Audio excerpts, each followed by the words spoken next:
कृष्णा पंचगंगा संगमावर श्री गुरूंचं वास्तव्य औदुंबर तळीच असे.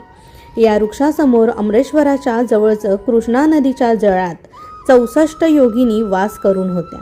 नृसिंहवाडी इथं श्री गुरूंचं वास्तव्य होतं. तोपर्यंत रोजच त्या श्री गुरूंपाशी येत त्यांना आपल्या आश्रमी नेत त्यांचं श्रद्धा आणि भक्तीनं पूजन करत. श्री गुरु तिथंच भिक्षा ग्रहण करून नृसिंहवाडीस परत येत. त्यांच्या दिनक्रमाचं गूढ वाटून अनेकांनी संशयानं त्यांचा माग काढण्याचा प्रयत्न केला.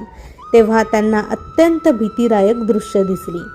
एक गंगानुज नावाचा शेतकरी तिथं आला असता त्याच्या निष्पाप मनामुळं 64 योगिनींचा श्री गुरूंच्या पूजन अर्चनाचा सोहळा आणि श्री गुरूंचं नदी दुभंगून आत शिरणं सहजच त्याच्या दृष्टीस पडलं.